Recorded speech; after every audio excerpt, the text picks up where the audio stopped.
everyone, my name is Anna Maria and I'm one of the teachers from KSG Learning Center. Today we're going to learn about paragraph. The paragraph is a series of sentences developing one topic.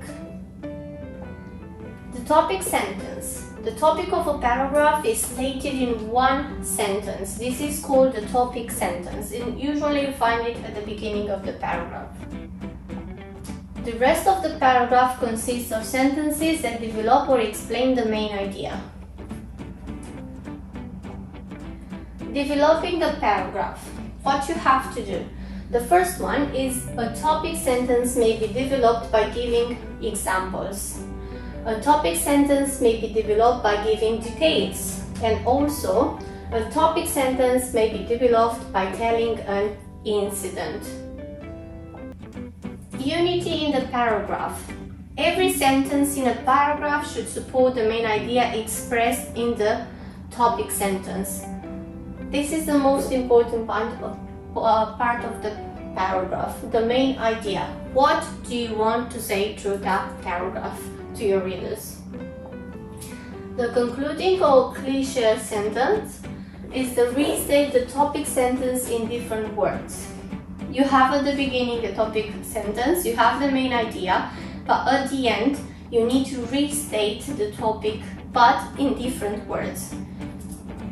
And also it summarizes the paragraph. Coherence in a paragraph. Stick to the point, which is really important. The ideas have a clear and logical relation to each other, and also put details or examples or incidents in logical order. What means logical order?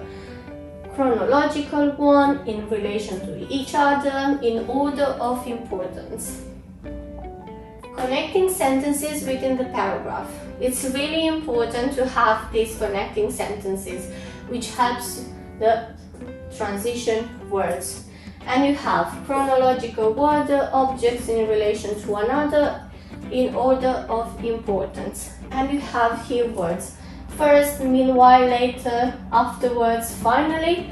For objects, you have next to, in front to, beside, between, behind. And also you have for in order of importance, however, furthermore, as a result, in fact, and yet. There are different types of paragraph, and the first one is the narrative paragraph, when it tells a story. The persuasive paragraph tries to convince the audience. The descriptive paragraph describes something. An expository or explanatory paragraph gives information or explains something. I hope you learned something today. Have a lovely day.